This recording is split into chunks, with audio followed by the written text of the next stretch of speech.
एक गांव में सुखदेव नाम का एक व्यक्ति रहा करता था। सुखदेव एक गरीब किसान था। उसके परिवार में उसकी 10 वर्षीय पुत्री कोमल और उसकी पत्नी आरती रहा करती थी। एक दिन की बात है, सुखदेव थका हारा अपने घर पर आया। अरे आरती, कहाँ हो तुम? बहुत तेज भूख लगी है। आरती मुस्कुराती हुई वहाँ पर आ गई। मुझे पता है जी, आप दिन भर खेत में कितनी मेहनत से काम करते हो और आज तो आपने दोपहर का भोजन भी नहीं किया। तुम तो जानती हो आरती, दिन ब दिन महंगाई बढ़ती जा रही है। हमें अपनी बिटिया कोमल के लिए अभी से ही उसके विवाह का सामान एकत्रित करना होगा। मुझे पता है और इसी बात की चिंता मुझे दिन रात खाई जाती है। चिंता मत करो आरती, मैं दिन रात खेत में सिर्फ और सिर्फ अपनी बिटिया के लिए ही मेहनत करता हूँ। देखना, जब हमारी बिटिया बड़ी हो जाएगी ना, तो हम उसका विवाह धूमधाम से करेंगे। ईश्वर करे आपके मुंह में घी शक्कर हो और आपकी बात 100% सही हो जाए। चिंता मत करो आरती, मुझे ईश्वर पर पूरा भरोसा है। मुझे आपसे एक और बात करनी है जी। हमारी कोमल बिटिया 5वीं कक्षा में आ गई है। आपका उसे आगे पढ़ाने का इरादा है भी या नहीं? क्यों नहीं आरती, ये भी कोई पूछने की बात है। हमें अपनी बिटिया की शिक्षा बीच में नहीं छुड़ानी चाहिए। पड़ोस की ताई अम्मा बोल रही थी कि आजकल की लड़कियों को पढ़ने लिखने का क्या फायदा है, अंत में तो उन्हें चूल्हा चौकी ही संभालना है ना। ये सब पुराने जमाने की बातें हो गई हैं आरती। जब किसी घर की बेटी शिक्षित हो जाती है ना, तो उसकी आने वाली पीढ़ी भी शिक्षित हो जाती है और शिक्षा ही हमारे आने वाले कल को सुधारती है। मुझे आपकी सोच पर गर्व है जी। मुझे आपसे इसी बात की उम्मीद थी। आरती की बात सुनकर सुखदेव मुस्कुराने लगा। अगले दिन सुखदेव फिर से अपने काम पर चला गया और मेहनत से हल चलाने में जुट गया। शाम को सुखदेव अपने घर जाने ही वाला था कि तभी गांव का मुखिया उसके पास आकर बोला, क्या हाल चाल है सुखदेव? ईश्वर की कृपा है मुखिया जी। मेरी समझ में नहीं आता सुखदेव कि तुम्हारे परिवार में तुम्हारी पत्नी और बेटी के अलावा और कोई नहीं है, फिर भी तुम दिन रात अपने खेत में इतनी कड़ी मेहनत करते हो। ऐसा क्यों? इतना धन कमा कर करोगे क्या? मुखिया जी, मैं ये सब कुछ अपने लिए नहीं करता हूँ, बल्कि अपनी बेटी कोमल के लिए करता हूँ। कोमल? कोमल के लिए? ये कैसी बातें कर रहे हो तुम? जहाँ तक मैं जानता हूँ, तुम्हारी बिटिया गांव के अच्छे स्कूल में पढ़ती है, अच्छा भोजन खाती है। तुम्हें भला और क्या चाहिए? मुखिया जी, कल को मेरी बेटी बड़ी हो जाएगी, मुझे उसके हाथ भी तो पीले करने हैं। बस इसीलिए मुझे अभी से कड़ी मेहनत करनी होगी, ताकि मैं उसके विवाह का इंतजाम अच्छी तरह से कर सकूं। आप तो जानते हैं मुखिया जी, हमारे संसार में पिता के लिए सबसे बड़ी मान सम्मान की बात यही होती है कि उसकी बेटी अच्छे परिवार में ब्याह दी जाए। कुछ भी कहो सुखदेव, तुम बातें बहुत बड़ी बड़ी करते हो। आज के समाज में बहुत कम लोगों की सोच तुम्हारी जैसी है। मुझे तुम्हारी सोच पर गर्व है। और सुनो, अगर तुम्हें किसी भी चीज की जरूरत पड़े तो मुझे कहने में बिल्कुल भी हिचकिचाना मत। मैं इस गांव का मुखिया हूँ और मैं तुम्हारे जैसे मेहनती इंसान का हमेशा सम्मान करता आया हूँ। ये तो आपका बड़प्पन है मुखिया जी, आपने इतना कह दिया, मेरे लिए तो वही काफी है। बाकी मुझे अपनी मेहनत पर भरोसा है। सुखदेव की बात सुनकर मुखिया मुस्कुराता हुआ वहाँ से चला गया। दरअसल मुखिया अंदर से एक अच्छी प्रवृत्ति का इंसान था। वो गांव के लोगों का बहुत ही ख्याल रखता था। ऐसे ही 5 साल बीत गए। सुखदेव की बिटिया कोमल 15 वर्ष की हो चुकी थी। आरती बिटिया अब 15 वर्ष की हो गई है। आपने बिल्कुल सही कहा। मेरे भी मन में कल से यही विचार आ रहा था कि बिटिया 15 वर्ष की हो चुकी है। मुझे लगता है कि मैंने अब तक जितना भी धन एकत्रित किया है, मुझे अभी से बिटिया के विवाह का सामान शहर से लाकर घर पर एकत्रित कर लेना चाहिए। आप बिल्कुल सही कह रहे हैं जी। ठीक है आरती, मैं कल शहर जाता हूँ। अगले दिन सुखदेव शहर चला गया। सुखदेव शहर से बहुत सारे महंगे महंगे बर्तन अपने गांव अपने घर लेकर आ गया। इतने महंगे बर्तन को देखकर आरती बोली, अजी, ये तो बहुत महंगे महंगे बर्तन हैं। तो तुम्हें क्या लगा आरती, मैं अपनी बिटिया को सस्ते बर्तन दूंगा क्या? अरे मेरी बिटिया इन बर्तनों में अपने ससुराल में भोजन बनाएगी। ससुराल में उसका कितना मान सम्मान होगा। आपकी बात बिल्कुल सही है जी। बिटिया का ससुराल में मान सम्मान हो, लोग उसे प्रेम की नजर से देखे, हमारे लिए इससे बढ़कर और क्या होगा। चिंता मत करो आरती, मैं आज से और ज्यादा मेहनत करूंगा। मैं अपनी बिटिया के विवाह में कोई भी कमी नहीं होने दूंगा। देखना आरती, हमारी बिटिया का विवाह गांव वाले बरसों याद रखेंगे। अगले दिन से सुखदेव और ज्यादा मेहनत से काम करने लगा। समय का पहिया ऐसे ही चलता रहा और ऐसे ही 10 वर्ष बीत गए। कोमल अब 25 वर्ष की हो चुकी थी। एक दिन सुखदेव थका हारा अपने घर पर आया। उसकी बेटी कोमल तुरंत अपने पिता के लिए पानी लेकर आई। पिताजी, बस अब बहुत हो गया। मैं बचपन से ही देख रही हूँ कि आप रोज इतनी कड़ी मेहनत करते हैं। ये सब मैं तुम्हारे लिए ही तो कर रहा हूँ। जो भी हो पिताजी, बस अब मुझे आपसे और मेहनत नहीं करवानी। मैं अब बड़ी हो गई हूँ और मेरी पढ़ाई भी कंप्लीट हो गई है। अब मैं एक अच्छी नौकरी कर सकती हूँ। कोमल की बात सुनकर उसकी माँ आरती मुस्कुराती हुई बोली, बिटिया, हम सब ने मेहनत इसीलिए नहीं की ताकि तुमसे हम कोई नौकरी करवा सके। हमारा तो शुरू से सपना यही था कि हम तुम्हारे हाथ पीले कर सके।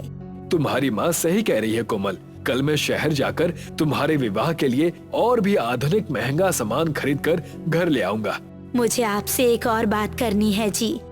बोलो, क्या बात है? कुछ महीने पहले हमारी कोमल के लिए पड़ोस की गांव से जो रिश्ता आया था, उन्होंने अभी तक कोई जवाब नहीं दिया है। मैं तुम्हें बताना भूल गया आरती, उन्हें हमारी कोमल बहुत ज्यादा पसंद है और उन्होंने शादी के लिए हाँ कर दी है। वो अगले महीने शादी करने को बोल रहे हैं। हम दोनों को अभी बहुत सी तैयारी करनी है। मैं कल शहर जाकर सारी खरीदारी करके लाता हूँ। अगले दिन सुखदेव अपनी पत्नी आरती के साथ शहर चला गया और बहुत महंगे महंगे आधुनिक सामान खरीद कर ले आया। पूरा परिवार खुश था। सुखदेव और आरती बहुत थक चुके थे। वो गहरी नींद में सो गए। अगली सुबह जब उनकी आँख खुली तो अपने घर का दृश्य देखकर आरती सहम गई और अपने पति से बोली, अजी सुनते हैं, सारा सामान कहाँ गया? वही तो मैं सोच रहा हूँ आरती कि सारा सामान कहाँ गया। कल रात तक तो सारा सामान यहीं रखा था। आखिर कौन सामान को ले जा सकता है? हमारी आँख क्यों नहीं खुली? आरती जोर जोर से रोने लगी। आरती का रोना सुनकर सुखदेव के पड़ोसी एकत्रित हो गए। गांव का एक व्यक्ति सुखदेव को अकेले में ले जाकर बोला, सुखदेव, क्या तुम्हें पता नहीं है कि आजकल यहाँ पर चोर बाजार की गैंग बहुत सक्रिय है? तुम कहना क्या चाहते हो? यहाँ से कुछ दूर एक बहुत बड़ा चोर बाजार लगता है। कहते हैं कि उस चोर बाजार के मालिक ने अपनी पूरी एक गैंग बनाई है जो रात के समय गांव के घरों के अंदर घुस जाते हैं और सोते हुए लोगों को बेहोश कर देते हैं और सारा सामान लेकर रफू चक्कर हो जाते हैं। अब मैं क्या करूं? सबसे पहले तुम जाकर उसे चोर बाजार में देखो कि तुम्हारा गायब हुआ सामान वहाँ पर मौजूद है या नहीं। उस व्यक्ति के कहने पर सुखदेव तुरंत उस चोर बाजार में पहुँच गया और पूरे चोर बाजार में अपने सामान को ढूंढने लगा। तभी उसकी नजर चोर बाजार की एक दुकान पर पड़ी जहाँ पर उसकी लाई हुई टीवी और फ्रिज रखी हुई थी। सुखदेव वहाँ पर पहुँचा और दुकानदार से बोला, ये तो मेरी लाई हुई टीवी और फ्रिज है। मैं इसे कल ही बाजार से लेकर आया था। तुम्हारा दिमाग तो ठीक है। क्या सबूत है कि तुम इसे शहर से खरीद कर लेकर आए हो? मेरी बात का विश्वास कीजिए, ये सामान मेरा है। सीधी तरह से यहाँ से चले जाओ, नहीं तो मुझे तुम्हारे जैसे व्यक्तियों से बात करना आता है। अब अपना रास्ता नापो और निकलो यहाँ से। तभी वहाँ पर एक व्यक्ति आ गया और उस दुकानदार से बोला, क्या कोई समस्या है? मोहनलाल जी ये बोल रहा है कि ये सारा सामान इसका है। दुकानदार की बात सुनकर मोहनलाल हंसते हुए सुखदेव की ओर देखकर बोला, मैं ही इस चोर बाजार का मालिक हूँ। क्या तुम्हारे पास कोई सबूत है कि ये तुम्हारा सामान है? क्या मेरी आंखों में आंसू आपको नजर नहीं आ रहे? इन आंसुओं की आज के जमाने में कोई कीमत नहीं है। यहाँ से निकल जाओ, इससे पहले कि मैं तुम्हें धक्के देकर बाहर निकाल दूं। सुखदेव रोता हुआ वहाँ से जाने ही वाला था कि तभी एक बुजुर्ग व्यक्ति सुखदेव के पास आकर बोला, मैं तुम्हें जानता हूँ, कहीं तुम सुखदेव तो नहीं? सुखदेव उस व्यक्ति को गौर से देखने लगा। अरे लाला जी, आप तो हमारे ही गांव में रहते हैं। सही कहा, लेकिन तुम यहाँ पर क्यों आए हो? सुखदेव रोते हुए सारी घटना लाला जी को बताने लगा।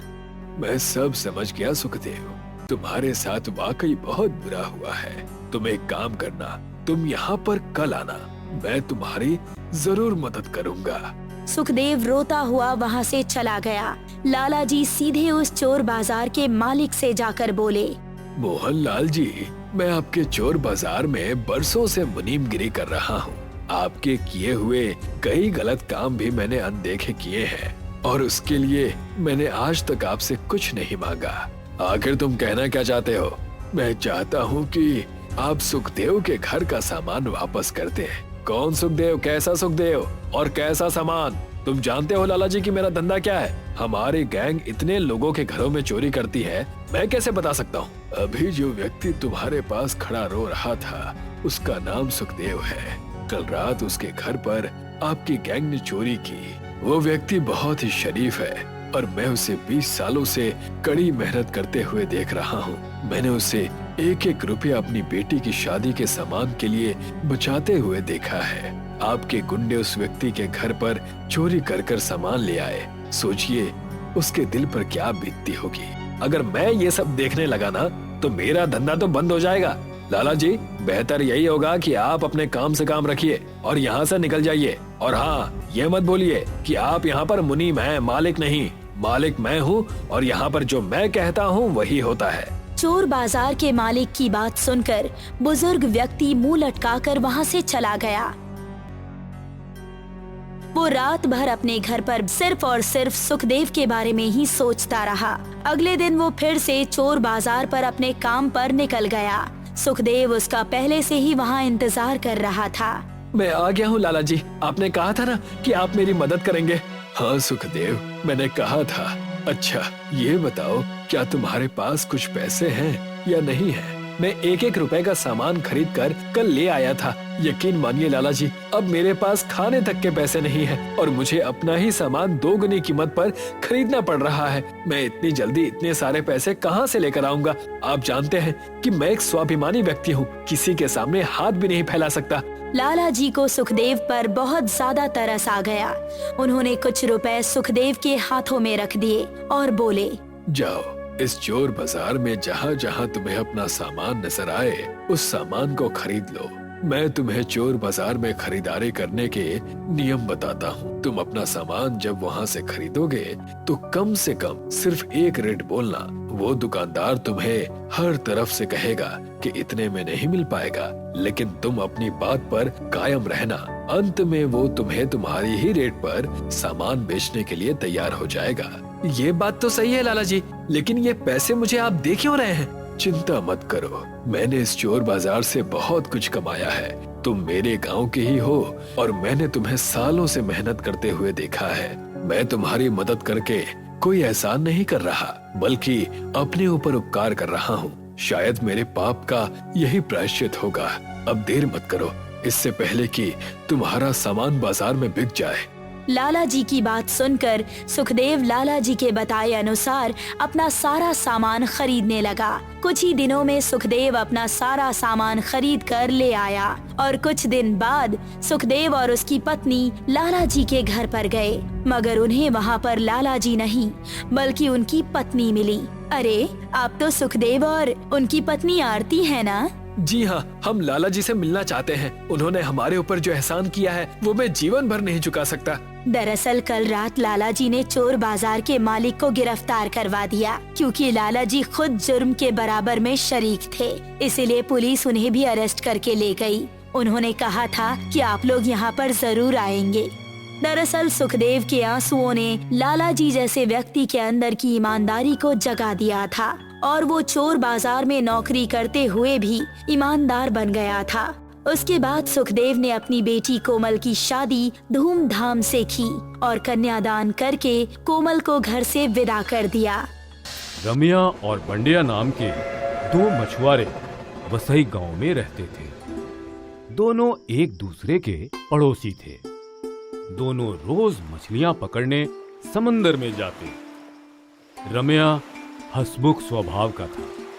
वो जितनी भी मछलियां पकड़ता उससे संतुष्ट रहता और मछलियां पकड़ने के बाद भगवान का धन्यवाद भी करता। धन्यवाद देवा, तुमने आज मुझे अच्छी मछलियां दे दी। अपनी कृपा हमेशा मुझ पे बनाए रखना। और बंडिया जलन का मारा था। उसे ये कभी अच्छा नहीं लगता था कि कोई और उससे ज्यादा मछलियां पकड़े। क्या देवा, आज भी वही सिर्फ 2 मछलियां और वहाँ रमिया को 4 मछलियां मिली। देवा, तुम कब मुझे रमिया से ज्यादा मछलियां दोगे? दोनों मछलियां पकड़ने के बाद घर की ओर साथ में निकल पड़ते। क्या हुआ बंडिया, आज इतना उदास क्यों है? भाऊ, सिर्फ 2 मछलियां मिली। तो क्या हुआ, देवा ने मछलियां तो दी ना। पर आपको तो 4 मछली मिली ना। होता है, समंदर है, हो सकता है कि कल तुमको ज्यादा मछलियां मिले।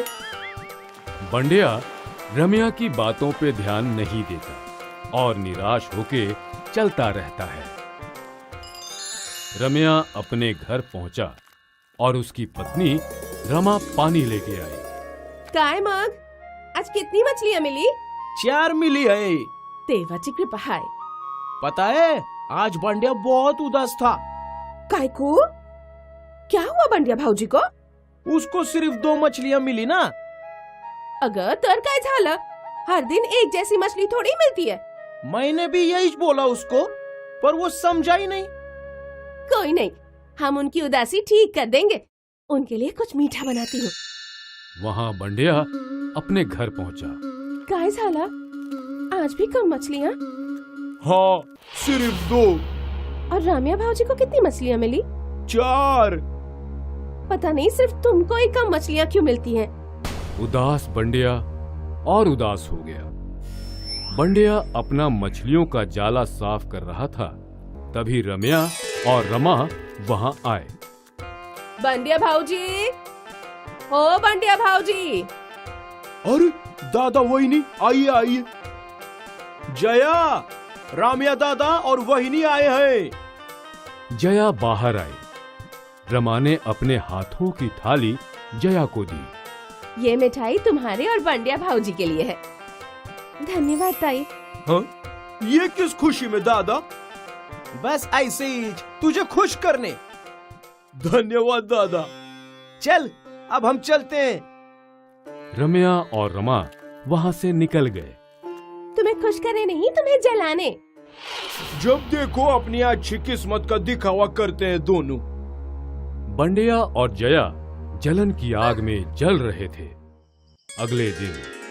जया सुन, आज मैं समंदर जल्दी जा रहा हूँ। तू एक काम कर, आज कुछ भी करके रामिया को उलझाए रख। तब तक मैं जितनी हो सके उतनी मछलियाँ पकड़ लूंगा। हाँ हाँ, वो मैं कर लूंगी, पर आज तुम ज्यादा मछलियाँ पकड़ के लाना। हो मिजा तो। और फिर बंडिया समंदर पहुंच गया और उसने अपना जाल फेंक दिया और राह तकने लगा। यहाँ जया। अब ताई, कल मैंने यहाँ पर मेरी नीली साड़ी सुखाने डाली थी, कहाँ गई? मला काय माहिती, वही होगी देख। ताई, कल आपकी नजर उस साड़ी पर थी ना? तुला समझता का? तू क्या बोल रही है जया? भाऊजी, मैं सोच रही हूँ कल ताई साड़ी के आसपास ही घूम रही थी। अगर मैं तुम्हारी साड़ी क्यों लूंगी? क्योंकि आपकी उस साड़ी पर पहले से ही नजर थी। काय पर? दोनों को झगड़ता देख कुछ लोग वहाँ जमा हो गए और गांव के बुजुर्ग पाटिल वहाँ पहुँचे। जया, क्या तुम्हें यकीन है कि तुम्हारी साड़ी रमा ने ली है? हो। तो फिर रमा के घर की तलाशी लेते हैं। भीड़ में से 2 लोग रमा के घर में गए। वहाँ समंदर में बंडिया को लगा कि उसने बहुत सारी मछलियाँ पकड़ ली। वो जाल खींच रहा था, लेकिन जाल ऊपर ही नहीं आ रहा था। रमिया और रमा निराश खड़े थे। वो 2 लोग जो तलाशी ले रहे थे वो बाहर आए।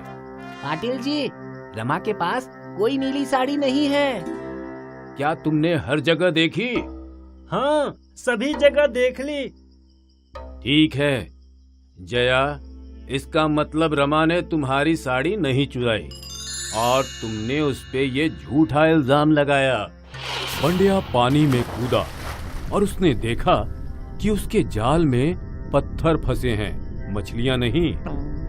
जया, तुमने रमा पे गलत इल्जाम लगाए, तुम्हें इसकी सजा मिलेगी।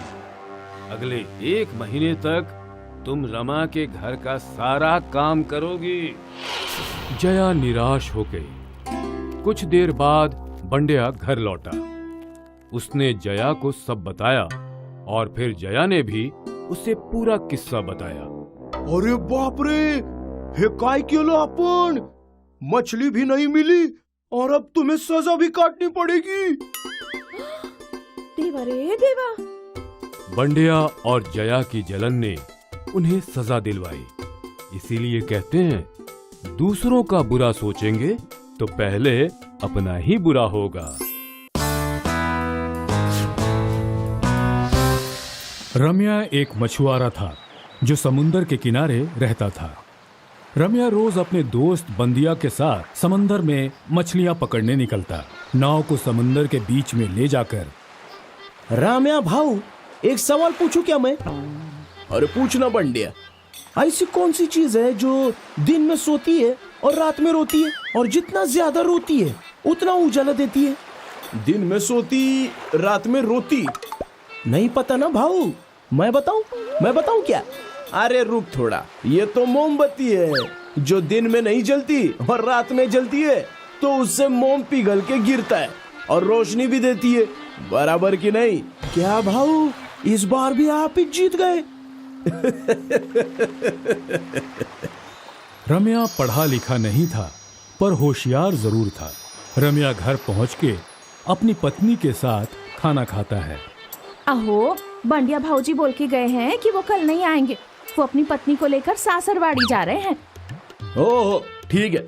एक बंडिया भाऊजी हैं जो अपनी बाइकों को लेके सासरवाड़ी गए हैं, और एक आप हो।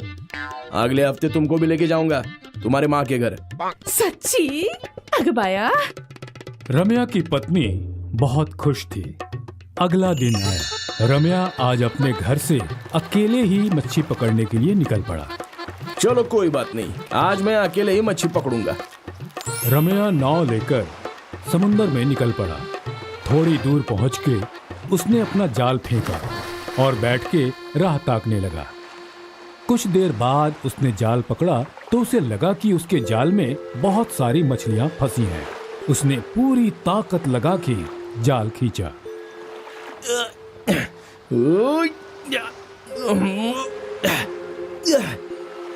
आइला, अरे ये क्या? सिर्फ 4 मछली, और ये क्या बोतल है? रम्या ने उस बोतल को यहाँ वहाँ घुमा के देखा और फिर उसने बोतल खोली।